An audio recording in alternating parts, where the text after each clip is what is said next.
M Kumar mathematics classes, M Kumar mathematics classes, M Kumar mathematics classes. आज date हो गया 15/3/2023। Lecture 2, lecture 1 कल चला था, आज लेक्चर 2 है। क्या चल रहा था? डिटर्मिनेंट्स। डिटर्मिनेंट्स बता रहे थे, जिसमें डिटर्मिनेंट्स डिटर्मिनेंट्स का हिंदी हो जाएगा सारणी या निर्धारक भी कहते हैं।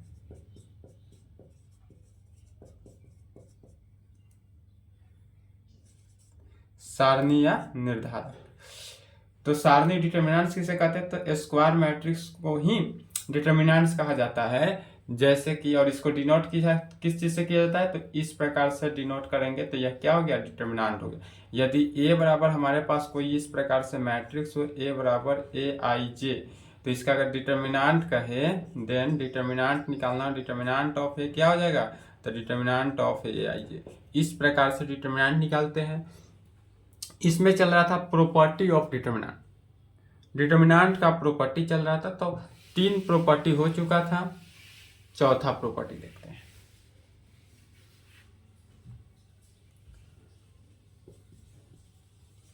प्रॉपर्टीज ऑफ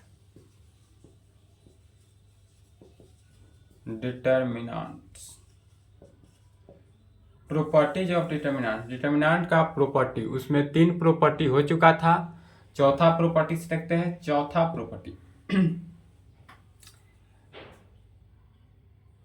यह क्वेश्चन में के लिए इंपॉर्टेंट है। क्वेश्चन इससे बनाइएगा, एकदम आसानी से बनता है, इसलिए इसको ट्रिपल स्टार से दे देते हैं। पहला प्रॉपर्टी है चौथा के पहला में कि इफ यदि डिटर्मिनेंट हमारे पास इस प्रकार से हो, main diagonal a b c, इधर जो है अपर ट्रायंगुलर मैट्रिक्स क्या हो? 0 0, और लोअर ट्रायंगुलर मैट्रिक्स में कुछ भी हो, जैसे डी ई एफ, कुछ भी हो सकता है। अगर इस प्रकार से कोई डिटर्मिनेंट हो तो इसमें डिटर्मिनेंट का वैल्यू निकालना हो तो कैसे निकालेंगे? देन डिटर्मिनेंट का वैल्यू डायरेक्ट, यदि अपर ट्रायंगुलर मैट्रिक्स क्या हो? 0 आ जाए, यदि है तीनों के क्वांटिटी अगर 0 आ जाए ऊपर में, तब इसका डिटर्मिनेंट निकालना एकदम इजीली हो जाता है। और इसका डिटर्मिनेंट क्या करते हैं? मेन डायगोनल को मल्टीप्लाई कर देते हैं, a into b into c. जो a है main diagonal, a b c, main diagonal को क्या करेंगे? मल्टीप्लाई करेंगे। जैसे ही मेन डायगोनल को मल्टीप्लाई कर देंगे, ए बी सी को मल्टीप्लाई करेंगे, डिटर्मिनेंट का वैल्यू निकल जाएगा। लेकिन प्रत्येक केस में नहीं, यह सिर्फ इफ किस केस में? यदि अपर ट्रायंगुलर मैट्रिक्स क्या हो? 0 हो। यदि A12 A2 A13 A23 जो है वह 0 हो तब। इसी में दूसरा केस यह भी है कि इफ यदि डिटर्मिनेंट का वैल्यू इस प्रकार से दे दे, यह ए बी सी तो मेन डायगोनल है ही, अपर ट्रायंगुलर मैट्रिक्स अगर डी ई एफ हो और लोअर ट्रायंगुलर मैट्रिक्स यदि 0 हो, देन तब भी डिटर्मिनेंट का वैल्यू ए बी सी को मल्टीप्लाई कर देते हैं। यदि किसी भी स्क्वायर डिटर्मिनेंट 3/3 का हो तो उसमें डिटर्मिनेंट का वैल्यू निकालने के लिए यदि अपर ट्रायंगुलर मैट्रिक्स या लोअर ट्रायंगुलर मैट्रिक्स क्या हो? 0 हो, देन तब उस कंडीशन में डिटर्मिनेंट निकालने के लिए मेन डायगोनल को क्या कर देते हैं? मल्टीप्लाई कर देते हैं, और जो रिजल्टेंट वैल्यू आता है उसी को क्या कहते हैं? डिटर्मिनेंट। तो इसको लिख ले, चौथा प्रॉपर्टी इंपॉर्टेंट है, इसको लिख ले।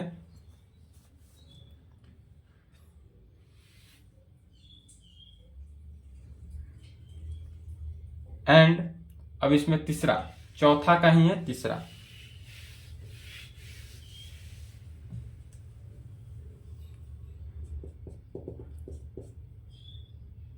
इसका तीसरा प्रॉपर्टी है कि इफ यदि डिटर्मिनेंट वैल्यू इस प्रकार से दे दे, ए बी सी तो हो, अपर ट्रायंगुलर मैट्रिक्स भी जीरो और लोअर ट्रायंगुलर मैट्रिक्स भी जीरो, देन तब उस कंडीशन में डिटर्मिनेंट का वैल्यू को फिर क्या कर देते हैं, मल्टीप्लाई कर देते हैं। अर्थात ए बी सी को अगर हम मल्टीप्लाई कर दे तो वह जो डिटर्मिनेंट आया वही हमारा क्या गया, रिजल्टेंट वैल्यू आ जाएगा।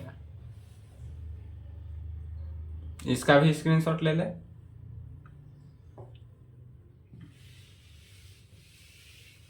पांचवा property,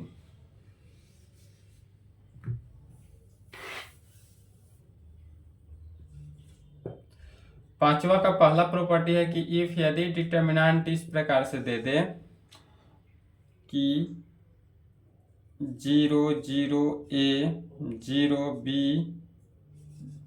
d c e f, यदि इस प्रकार से कोई डिटर्मिनेंट हो जिसका मेन डायगोनल नहीं, अब यहाँ पर देखिए सेकेंडरी डायगोनल, या तो सेकेंडरी डायगोनल था, सेकेंडरी डायगोनल का अपर ट्रायंगुलर मैट्रिक्स यदि जीरो हो देन तब अगर डिटर्मिनेंट वैल्यू निकालना हो तो क्या हो जाता है, ए बी सी को तो मल्टीप्लाई करेंगे ही, बट इसमें क्या कर देंगे, माइनस लगा देंगे।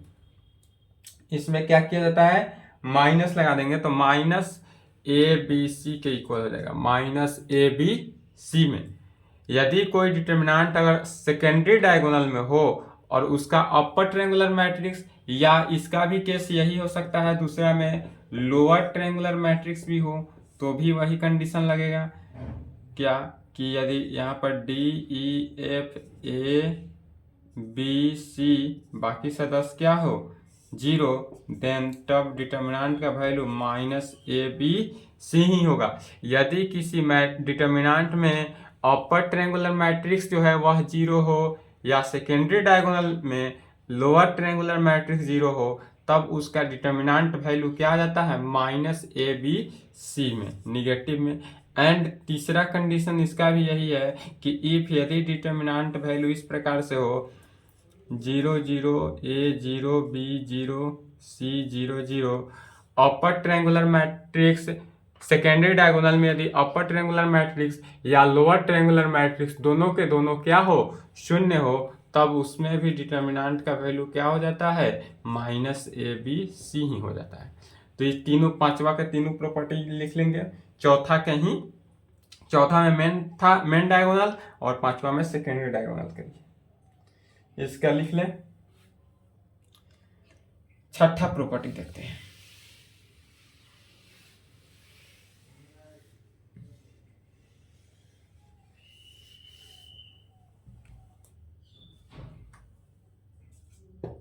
छठा प्रॉपर्टी कहता है इफ एनी टू रो या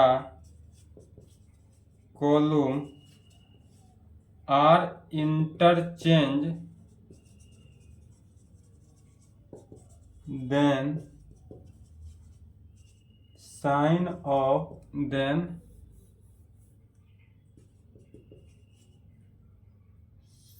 ऑफ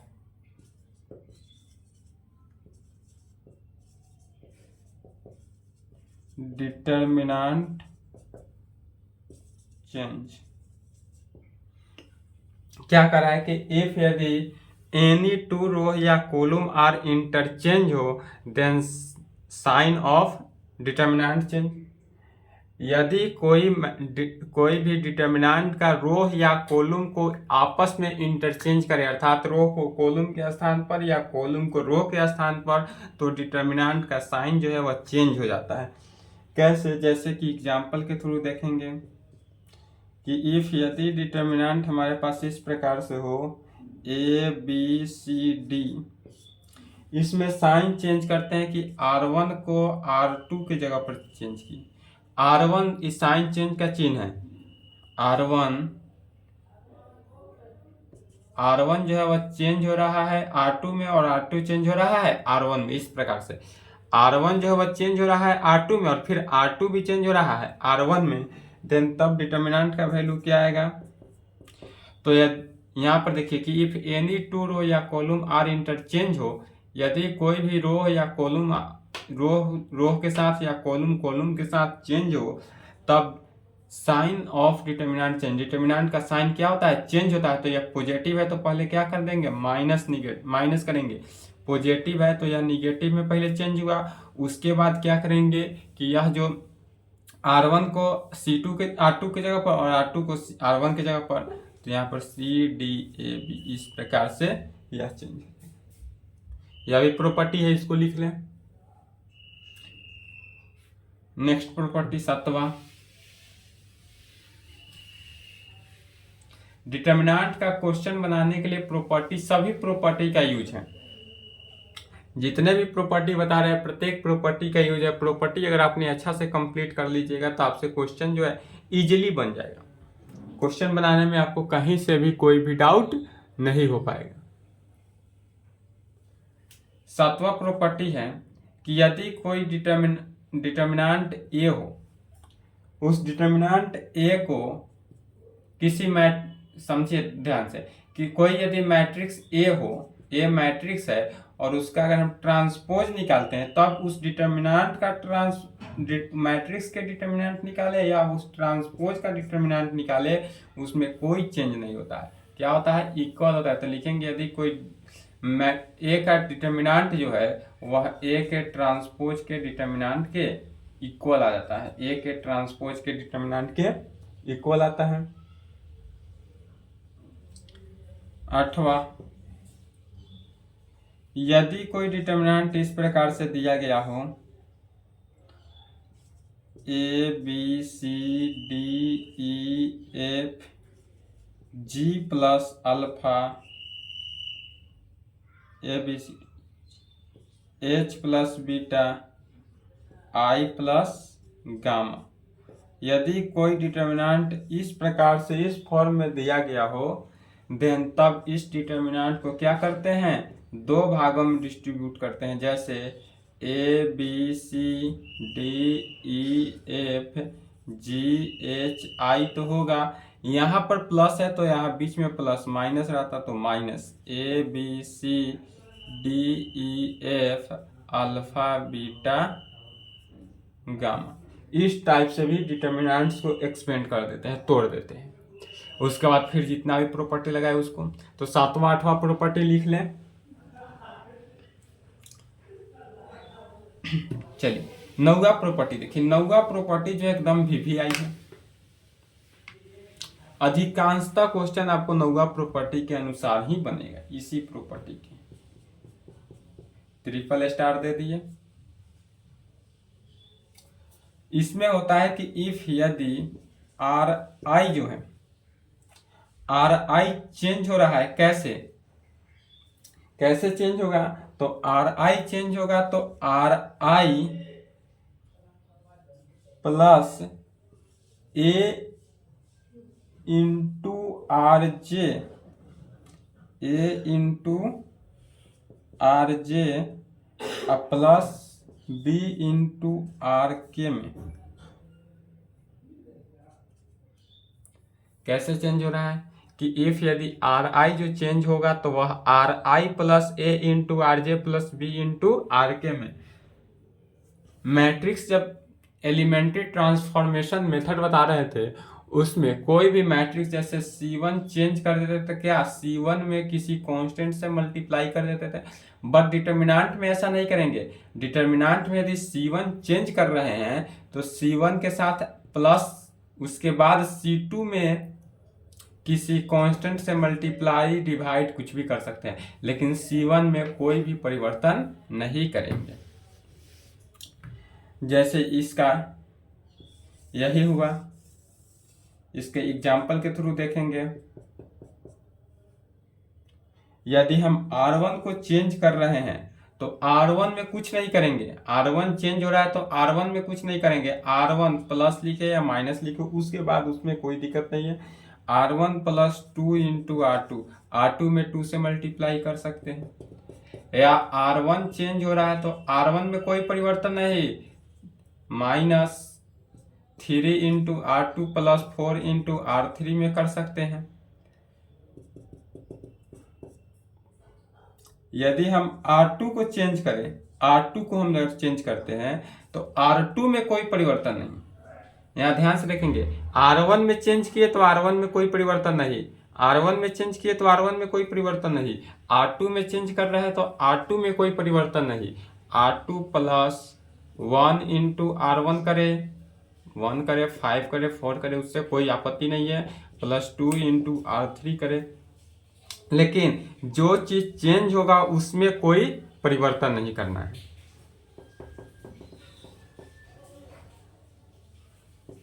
R3 चेंज कर देते हैं, R3 minus 4 into R1 plus 2 into R3 में, R2 में 2 इंटू R2। अगर R3 को चेंज कर रहे हैं तो R3 में नो परिवर्तन, R3 जैसे है वैसे ही रहेगा, उसके बाद ही कोई परिवर्तन होगा। यह एग्जाम्पल के थ्रू था, लिख ले इसको, answer dot dot dot dot जाएगा, लिख ले इसको या स्क्रीनशॉट ले ले। सेम इसी प्रकार 10वां प्रॉपर्टी है, यह R के लिए था, वह C के लिए है, यह रो के लिए था, वह कॉलम के लिए है। अधिकांशतः क्वेश्चन आपका 9 और 10 के प्रॉपर्टी के अनुसार ही क्या होता है, क्वेश्चन सॉल्व होता है। इफ यदि CI को चेंज करेंगे तो CI में नो परिवर्तन, CI को चेंज करेंगे तो क्या होगा, CI में नो परिवर्तन, अब प्लस अल्फा इंटू CJ कर सकते हैं, प्लस बीटा इंटू CK कर सकते हैं। जैसे कि एग्जाम्पल के थ्रू देखेंगे कि यदि हम C1 को चेंज कर रहे हैं तो कैसे, C1 plus C2 plus C3, C1 plus C2 plus C3 भी कर सकते हैं।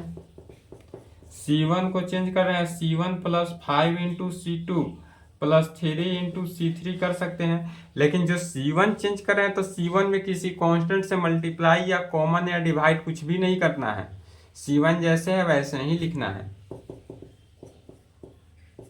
C2 को चेंज कर रहे हैं यदि तो C2 में नो चेंजिंग, यहाँ देखें C1 को किए तो C1 में नो चेंज, C2 को चेंज किए तो C2 में no change, C2 plus 3 into C1 कर सकते हैं, प्लस 5 इंटू C2 कर सकते हैं, या C2 चेंज करेंगे तो C2 माइनस 4 इंटू C1 कर सकते हैं, माइनस 5 इंटू C2 कर सकते हैं।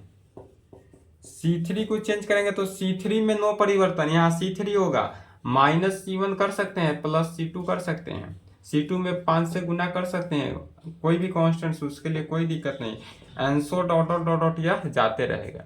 यह 10वां प्रॉपर्टी था। 9वां और 10वां प्रॉपर्टी एकदम इंपॉर्टेंट है, इसी से आपका क्वेश्चन बनता है, इतना को लिख लेंगे।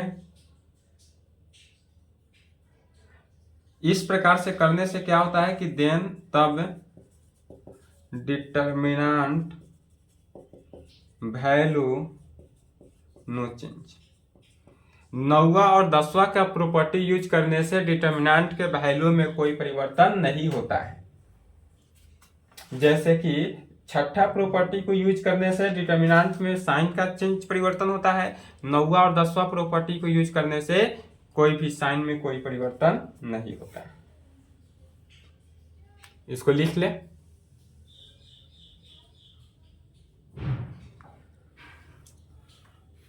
जितना अच्छे तरीका से आप कंप्लीट करेंगे उतना ही आप प्रॉपर्टी जितना अच्छा से देखेंगे उतना ही जल्दी आपसे क्वेश्चन भी इजीली सॉल्व हो जाएगा। तो सबसे मेन है प्रॉपर्टी। प्रॉपर्टी को एक बार नहीं, 2 बार नहीं, आपको वीडियो को 2 बार 3 बार देखे, लेकिन प्रॉपर्टी एकदम बढ़िया से समझे और प्रॉपर्टी के अनुसार ही आपसे क्वेश्चन बनेगा। यदि आपका प्रॉपर्टी ही ठीक से नहीं होगा तो आपका क्वेश्चन नहीं बन पाएगा, इसलिए प्रॉपर्टी एकदम याद होना चाहिए। नोट में लिखेंगे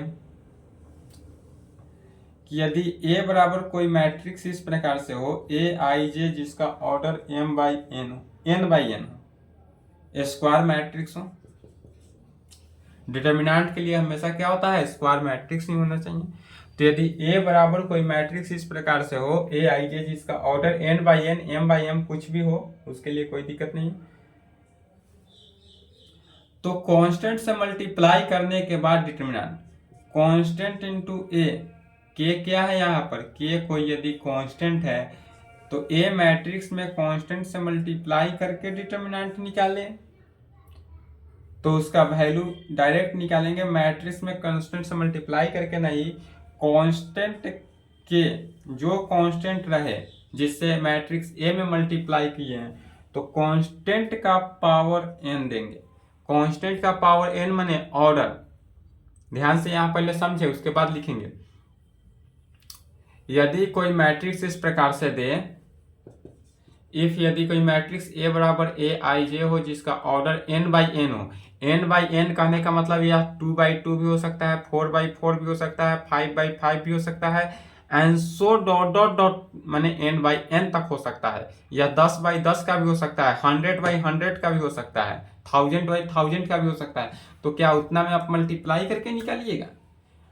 तो उतना मल्टीप्लाई करके निकालने में कोई फायदा नहीं है, इसलिए इसका शॉर्टकट फॉर्मूला आ जाएगा कि यदि कोई कांस्टेंट से इसमें मल्टीप्लाई करके डिटर्मिनेंट निकालना हो तो आप डायरेक्ट निकालेंगे क्या, कांस्टेंट के पावर n, माने जितना ऑर्डर रहे, 1000 रहे, 100 रहे, 50 रहे, 5 रहे, 2 रहे, वह कांस्टेंट का पावर कर देंगे इनटू डिटर्मिनेंट ऑफ ए, यह जो ए मैट्रिक्स है उसका डिटर्मिनेंट निकाल देंगे और मल्टीप्लाई करेंगे, वह सॉल्यूशन हो जाएगा, आंसर आ जाएगा। तो इसको लिख लेंगे नोट पॉइंट में। अब कुछ फॉर्मूला है इससे निकालना है, लिख ले। प्रॉपर्टी आपका समाप्त हो चुका, 10 प्रॉपर्टी था जो आपको 12 तक है यूज। 10 प्रॉपर्टी को आप अच्छे से याद करेंगे और इसी के बेस पे आपका क्या होगा, क्वेश्चन सॉल्व हो जाएगा। फॉर्मूला एंड रिजल्ट है कुछ, उसको देखेंगे।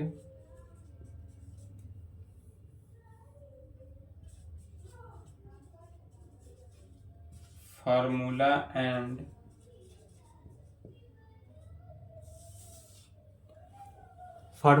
रिजल्ट्स।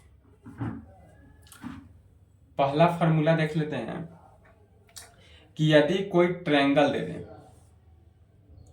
इस प्रकार से, यदि कोई यह क्या है, ट्रायंगल है जिसका ए बी सी नाम दे दिए। ए का कोऑर्डिनेट क्या है, x1 y1, बी का x2 y2, सी का x3 y3। यदि यह कोई कोऑर्डिनेट दे दे तो किसी भी ट्रायंगल का कोऑर्डिनेट इस प्रकार से हो, देन तब इसका area of triangle a b c निकालना हो। Area of triangle a b c निकालने के लिए मतलब कि त्रिभुज, ये जो त्रिभुज है ए बी सी, उसका अगर क्षेत्रफल निकालना हो तो कैसे निकालेंगे।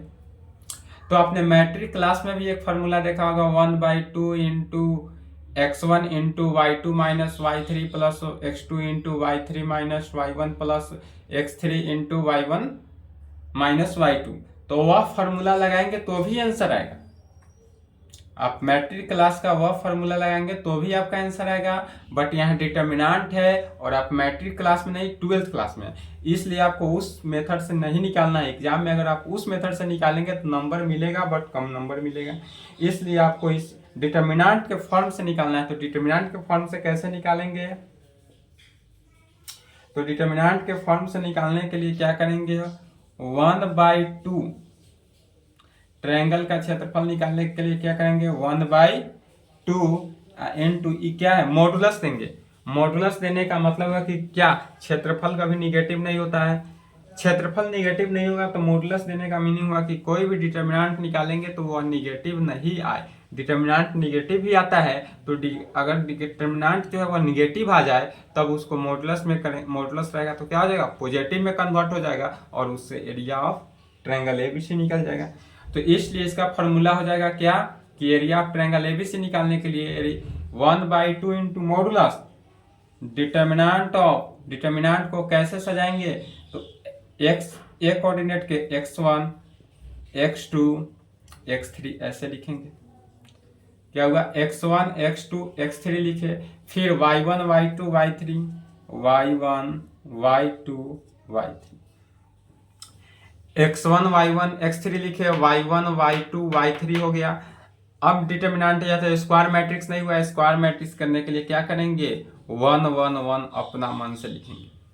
क्या किए, 1 1 1 लिख दिए और इधर क्या लगा दिए, मॉडुलस। और इसका जब पहले क्या करेंगे, डिटर्मिनेंट का वैल्यू निकालेंगे। डिटर्मिनेंट का वैल्यू अगर निगेटिव है तो भी पॉजिटिव होगा, पॉजिटिव है तो पॉजिटिव है ही, और वो जितना भी आएगा डिटर्मिनेंट उसमें क्या करना है, 2 से डिवाइड कर देना है, और जो रिजल्टेंट आएगा वही हमारा क्या आ गया, एरिया ऑफ ट्रायंगल एबीसी। इस प्रकार से हम एरिया ऑफ ट्रायंगल एबीसी निकालते हैं। ये फार्मूला हो गया, पहला फार्मूला, इसको आप लिख लें। दूसरा देखते हैं,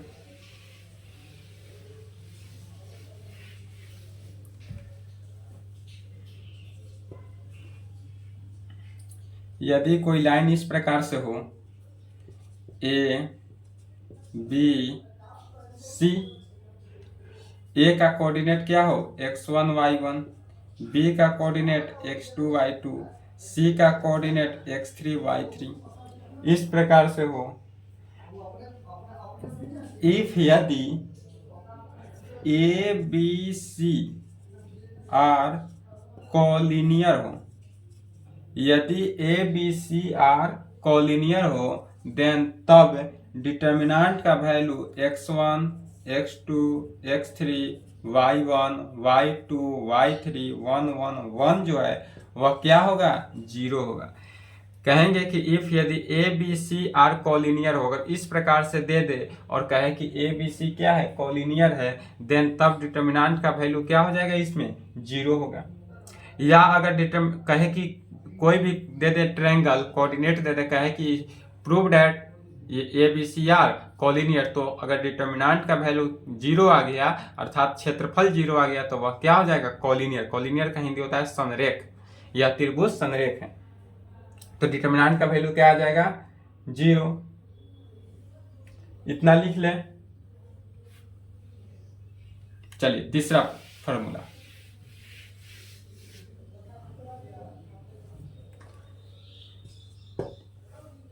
तीसरा में कहते हैं यदि कोई मान लीजिए यह लाइन है, यदि यह क्या है, कोई लाइन है इस प्रकार से, जो कि यहाँ पर ए क्या है, ए है जो x1 y1 फिक्स पॉइंट है, बी भी क्या है, फिक्स है x2 y2, बी का कोऑर्डिनेट x2 y2, फिर उसके बाद जो है P है, एक P पॉइंट है एक्स वाई, यह कैसा पॉइंट है, वेरिएबल पॉइंट। ये P जो है यह है हमारा वेरिएबल पॉइंट। वेरिएबल पॉइंट कहने का मीनिंग हुआ क्या कि यह पॉइंट जो है चेंजिंग होते रहता है, वेरिएबल पॉइंट।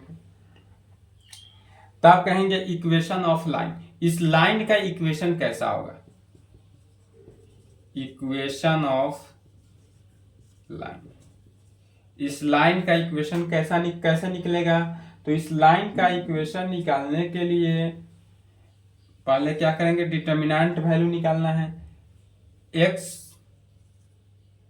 y, p का पॉइंट जो है उसको लिखे, फिर a point x1 y1 x2 y2, जो पहले किसको लिखेंगे, वेरिएबल पॉइंट को।